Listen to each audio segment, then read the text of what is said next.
My name is Clara Reed. I'm 31, and until recently, I thought I understood stability. The quiet kind that comes from routine, from coffee brewed the same way every morning, from sharing a home with someone whose toothbrush has always sat next to yours. Michael Grant, 29, had been that constant for 3 years. He was ambitious, sharp, the kind of man who always spoke like he was pitching to an invisible boardroom. I loved that drive once, how it made our small condo feel like the launch pad of something bigger. Then came Denise Harper, Michael's new boss, 48, charismatic, the kind of woman who didn't walk into a room so much as own its lighting.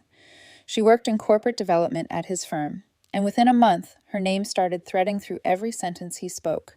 Denise thinks I have leadership potential. Denise says she wants to mentor me personally. Denise reminds me of what you always say about growth. Take risks. At first, I smiled and nodded. I told myself he was lucky to have a mentor who believed in him.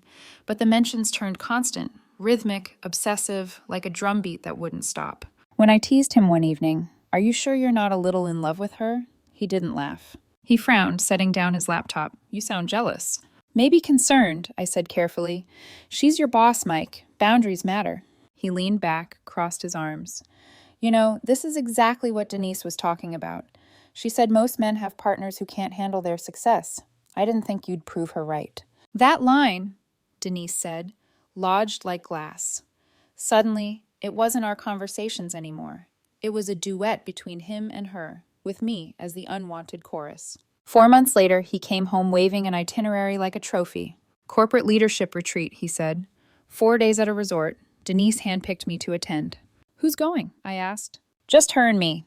Small group, mentorship focus." He said it like it was normal, like two people alone at a beach resort screamed professional development. I tried to keep my voice calm.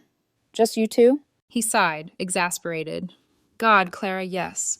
You're so insecure sometimes. Denise's network could change my career trajectory. Why can't you be happy for me?" "Because it sounds inappropriate." "It's business." I nodded once. "Then have a productive trip." He didn't notice that my smile was breaking. 2 days later, he left. Crisp suit, rehearsed grin, the faint scent of confidence and cologne. I stood at the doorway, watching him drag his luggage into the elevator. That night, the condo felt vacuumed of sound. Even the fridge hum seemed louder, lonelier. By the third evening, my phone buzzed with his posts, glowing captions about growth, mentorship, horizons. One photo caught my breath. Michael at a hotel bar, glass in hand. Denise beside him, her palm resting low on his back. The caption, "So grateful to learn from women who redefine leadership." I stared at it until my eyes blurred. I didn't cry. Not yet. Instead, I did something strange. I opened an old folder in my phone, screenshots from a dating app, half-forgotten matches. One face jumped out. Alex Harper, 28, sharp jawline, kind eyes. A VP at a competing firm. We'd gone for coffee once, months before Michael and I officially moved in together. Timing was wrong. Life was busy. But I'd saved his number. Something in me, curiosity, defiance, survival instinct, made my fingers move before my conscience caught up. "Hey, Alex! Weird question, but your last name wouldn't happen to be Harper, as in Denise Harper, would it?" 3 dots. A pause. Then his reply came. "Yeah, she's my mom. Why?" "She's on a business trip with my boyfriend. She's his boss." There was a long silence. Then another bubble appeared. "She's divorced. My dad left when she started sleeping with her assistant 2 years ago." My stomach dropped. "So she's seeing someone new?" "Wouldn't surprise me. She's got a type. Young, ambitious, thinks mentorship is foreplay." I exhaled, heart racing. "Guess my boyfriend fits the profile." "Guess he does. You okay?" I stared at the blinking cursor. "Not really, but I'm learning fast." Alex's final message that night was a lifeline wrapped in humor. "If you ever want to compare notes over coffee, again, you know where to find me." I looked around my silent condo, his mug still on the counter, his jacket draped over the chair, and realized how small the space had become when trust left it. I didn't reply yet, but the thought stayed with me all night, pulsing like a secret. The morning after Alex and I traded those messages, I stood in the doorway of the spare room, holding a roll of packing tape like a gavel. I didn't stage a meltdown. I staged a move-out. I boxed Michael's life with a care I couldn't afford to spend on him anymore. Suits and garment bags, gadget cables coiled and rubber banded, cologne bottles wrapped in dish towels to keep them from clinking at the bottom. I labeled every carton with a black marker: closet A, desk, gym gear, bathroom shelf. The neat handwriting felt like a spell, order where chaos had been pretending to live. By noon, the spare room looked like a storage unit. I set his key on top of the first box. Then I changed the Wi-Fi password, took my name off the utilities he'd promised to switch and never did, and scrubbed the coffee ring he left on the counter every morning like it was a stain from a previous life. I didn't cry. I made lunch. I answered emails. I worked. That evening, I typed a new message to Alex. Coffee tomorrow? Same place as last time. I'll buy the apology latte for ghosting you months ago. Deal, he replied. 2 p.m. If you're late, I'm upgrading to pastry. At 1:57 p.m., I was already at the corner table, palms around a too-hot cup. Alex walked in with the kind of unhurried confidence that can't be taught, only worn in. He smiled like we were resuming a paused conversation instead of starting a dangerous one. Clara, he said, I wasn't sure you'd actually come. I almost didn't. I gestured at the chair. Then I remembered how much I hate being the last to know my own life. He sat, studied me for half a heartbeat. How bad is it? I slid my phone across the table to the hotel bar photo. Michael and Denise, her hand low, his grin wider than his sense.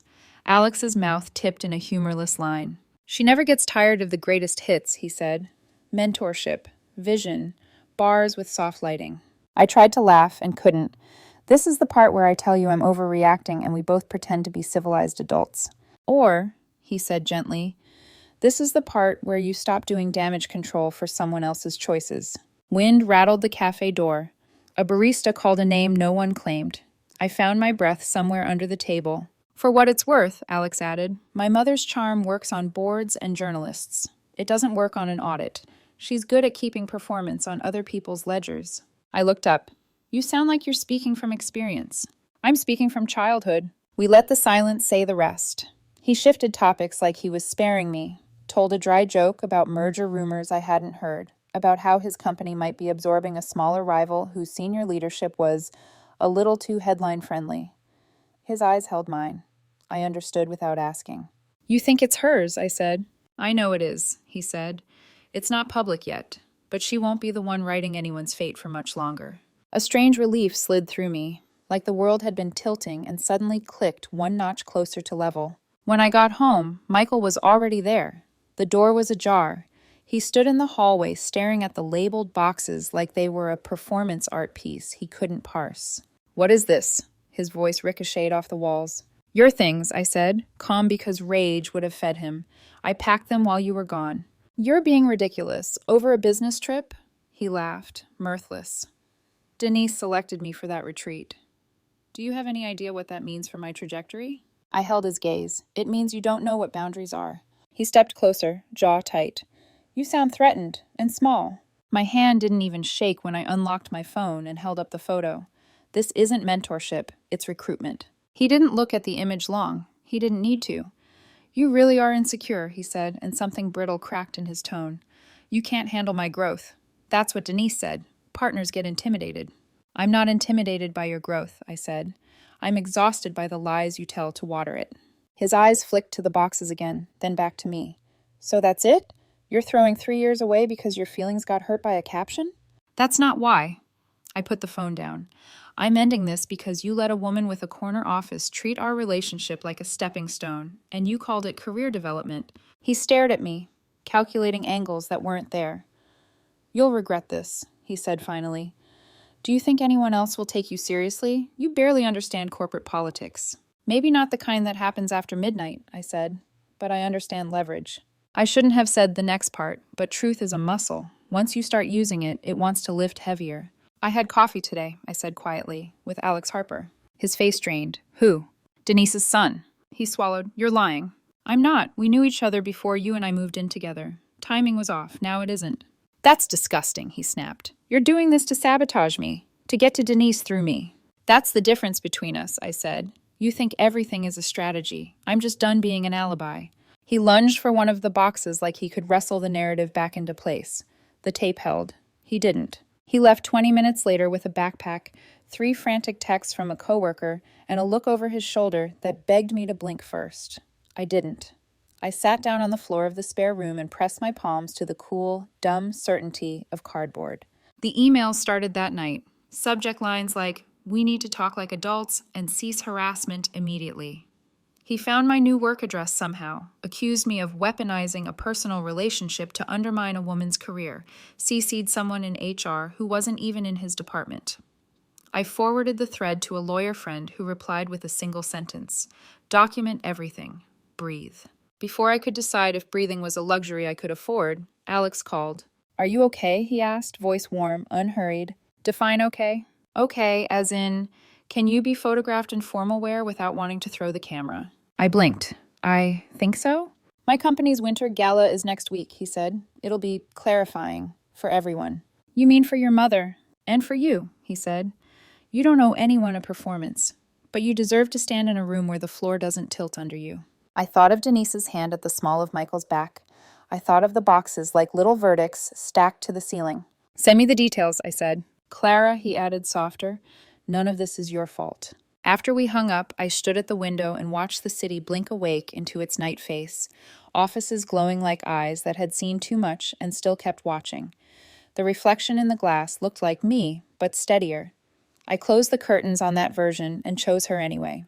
The dress Alex picked for me was deep navy, simple, not a scream, but a statement. It's power without pretense, he'd said when we shopped for it. I wasn't sure if he meant the dress or me. The winter gala was hosted at the Paramount Hotel, a place so polished it could blind insecurity on sight. Glass chandeliers, champagne towers, conversations made of ambition and practiced laughter. I'd been to corporate events before, but this felt different. Less networking, more theater, and tonight, I wasn't the extra. Alex looked devastatingly composed in his charcoal suit. The VP badge clipped to his pocket might as well have been a weapon. You don't have to do this, he said as the elevator ascended. I do, I answered. Not for revenge, for air. He nodded once, like he understood the difference. The ballroom shimmered in cold light. Everywhere, people clinked glasses and congratulated each other for surviving another fiscal year. At the far end, near the bar, I spotted them. Denise Harper, radiant in emerald silk, and Michael, her shadow in a tailored navy suit, his posture straighter, his smile too wide. He looked like a man who'd sold his moral compass for a performance review. Denise's hand was already on his arm, the gesture casual, intimate. I could feel the throb of my pulse in my ears. Are you ready? Alex murmured. I've been ready since the hotel bar photo, I whispered back. He smiled, small, dangerous. Then let's introduce ourselves properly. We crossed the floor. The music thinned in my ears until all I could hear was the steady rhythm of my heels against marble. Denise turned first, her smile automatic, reflexive, until her gaze landed on Alex, then me. The shift was microscopic, but unmistakable, control slipping through her fingers. Alex, she said, voice warm enough to melt steel. What a surprise. Hey, Mom, he replied, smooth as glass. He tightened his hand around mine. I want you to meet Clara Reed, my girlfriend. Her smile faltered, then reassembled itself. Your girlfriend? Michael blinked, eyes darting between us like a man watching his life catch fire. Clara? His voice cracked on my name. I tilted my head. Hi, Michael. How's the mentorship going? Denise's face lost color. You know each other? Oh, intimately, I said softly. We used to live together, 3 years. He was packing his ambition while I was paying half the mortgage. The nearby group, executives, assistants, sycophants, fell into an unnatural hush. Even the violins seemed to falter. Alex's CEO approached then, tall, amused, holding a glass of something aged enough to demand respect. Denise, Michael, good to see you both. He turned to Alex. And this must be your partner, Ms. Reed, I presume? Pleasure, I said, my voice steadier than my heartbeat. He smiled at me, then at Denise. I was actually hoping to speak with you about the merger. There will be adjustments, of course. Denise's expression stiffened. Adjustments? Yes. With you transitioning to an advisory role, we'll be restructuring your entire department. Performance alignment, title reviews, the works. Michael blinked. Advisory? What? Oh, the CEO said mildly. Didn't you receive the memo? It went out this morning. You might want to check your inbox. The pause stretched so thin you could hear careers unravel. When he left, Denise turned on Michael, whispering furiously. You said... I didn't know. You should have. I stepped forward, tone calm as a blade. Boundaries, remember? They matter. Denise looked at me then, not as an ex's girlfriend, but as the ghost of her own advice. Alex squeezed my hand. Want some air? Yes, I said, because I suddenly needed oxygen more than vindication. We stepped out onto the balcony. The city glittered below like broken glass. Inside, laughter tried to pretend nothing had happened. Are you shaking? Alex asked. A little, I admitted. That was public. He laughed quietly. You didn't humiliate them. You just stopped protecting them from what they built. The cold air brushed my skin, the way mercy sometimes does. I almost feel bad for him, I said. Almost? He was ambitious, not evil. He just let someone else write his script. Then you rewrote the ending, Alex said. He leaned in, the skyline trembling behind us, and kissed me, steady, deliberate, a punctuation mark after months of ellipses. Inside, someone was announcing awards. Applause rippled through the room, but all I could hear was the city's hum, the sound of something ending and something else beginning. The morning after this gala felt like waking up after a storm, sunlight too bright, silence too sharp. I half expected my phone to stay quiet, to grant me peace as a reward for composure. It didn't. By 8 o'clock a.m., it was vibrating nonstop. Emails, voicemails, even a text from an unknown number that read, "Hope you're proud of yourself." The corporate grapevine didn't just carry news. It fermented it. Alex called first. It's already all over the internal channels, he said. Half of LinkedIn thinks Denise mentored your boyfriend straight out of his moral center. I exhaled through a laugh. Not exactly the brand she wanted. He was quiet for a moment. Are you okay? I'm fine, I said, though the truth was somewhere between relieved and hollow. Just surprised how fast people turn gossip into gospel. Welcome to the upper floors, Alex said. Scandal is just ambition wearing someone else's name tag. I thought about that long after we hung up. By noon, the headlines were circling. Not public, but internal bulletins disguised as staff updates. Denise Harper to transition into strategic advisory role. Department restructure underway. Promotions on hold pending review. And buried under those memos was Michael's name. His promotion opportunity suspended pending performance evaluation. Corporate speak for career limbo. He didn't call that day, but at 2:14 a.m., my email pinged. Subject, we need to talk like adults. Clara, I know you think you're the hero of this, but what you're doing is malicious. Denise and I are professionals. You're jeopardizing her reputation and my future because of your insecurity. I've spoken to HR about harassment. If you continue this, there will be consequences. Michael, I stared at the words until the lines blurred. Then I forwarded the email to Alex with no subject, no explanation. He replied within minutes. Want me to handle this? What do you mean? My legal team loves this kind of poetry. The next day, I met him at a small cafe near his office. He was already there with his laptop open, a calm smile playing on his lips. Simone's drafting a letter, he said. Who's Simone? My friend, partner at a law firm. Specializes in defamation and digital misconduct. Michael's not worth that much effort, I said.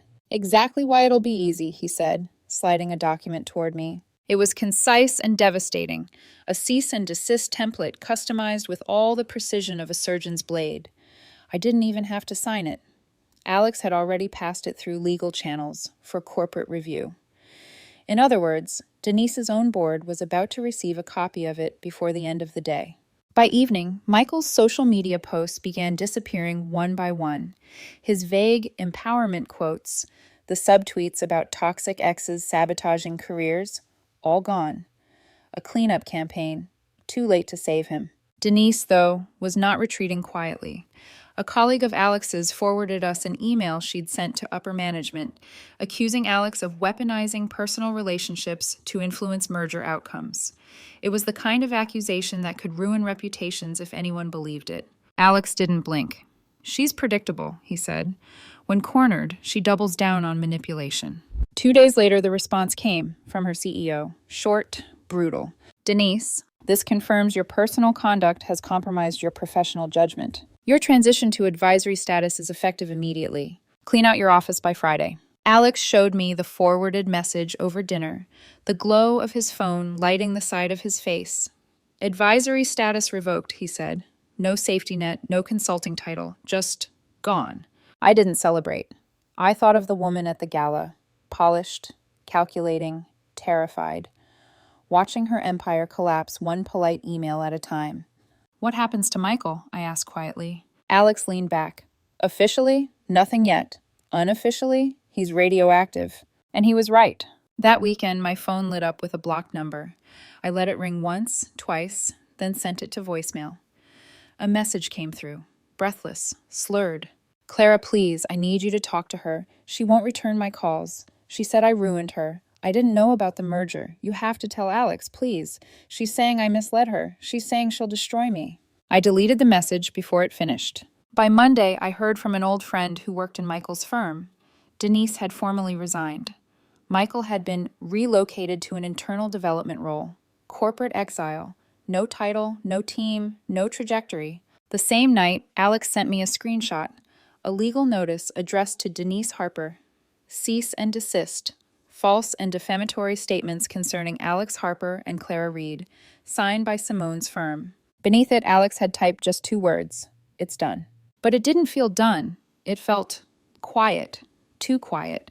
Like the air after lightning strikes, when you're still waiting to see what burned. I stood by my window, watching the city lights flicker across the glass. Below, the streets glimmered in winter rain. Reflections of 1,000 lives moving forward. Mine, for the first time, wasn't built on someone else's shadow. I turned off my phone. No more emails, no more echoes, just silence, steady and earned. 3 months later, winter thinned into early spring, and the city began to thaw. Not just the streets, but the edges of me. There was a time I would have narrated every sunrise in survival terms. I made it through another day. Now I just lived it. No footnotes, no ghosts. Alex and I had moved in together. His place overlooked the park. Big windows, bare walls, the kind of quiet that made you notice your own breathing. Sometimes we worked in separate rooms, the hum of our laptops blending like background music. No competition, no tension, just coexistence. He'd bring me tea in the afternoons. "Still writing code?" he'd ask. "Still running empires?" I'd tease back. It was domestic, unremarkable, and somehow more intimate than every grand gesture I'd mistaken for love before. One morning, while he was making coffee, I scrolled through news updates out of habit. Corporate reshuffle complete. Harper Holdings dissolved. Leadership transitions finalized. There it was in a single line. Former executive Denise Harper retired early, citing personal reasons. No scandal, no headline, just erasure. The polite kind companies use when they want to bury the truth under paperwork. I showed Alex. He just nodded. They always rewrite the story to make the mess look mutual. "And Michael?" I asked quietly. He hesitated. "Last I heard, he's consulting. Freelance work, small projects, nothing long-term." He didn't look at me when he said it, like he was giving me the option to stop caring. I didn't, not entirely, because the thing about betrayal is, once the rage fades, curiosity remains. What became of the person who hurt you after the script ran out? A week later, I got my answer. It was a gray Saturday, the kind that smelled of wet concrete and old coffee. I stopped by a small cafe on 8th, one I hadn't been to in years, and there he was. Michael, no suit, no polished arrogance. Just jeans, a hoodie, laptop open, face older by a decade I hadn't lived. He saw me first. I could have looked away, but I didn't. "Clara," he said, standing too quickly. "Hey." "Hey," I replied. My voice didn't shake. "How have you been?" He laughed, short and bitter. "That's a loaded question." "Try me." He rubbed the back of his neck. "Freelancing, trying to rebuild. Turns out mentorship without morals doesn't make for great references." "Denise," I asked gently. She cut me off, blamed me for everything, said I leaked the merger details. I didn't, but it didn't matter. He paused. "You warned me, didn't you?" I didn't answer. He nodded anyway. "I thought you were jealous. I thought you were holding me back."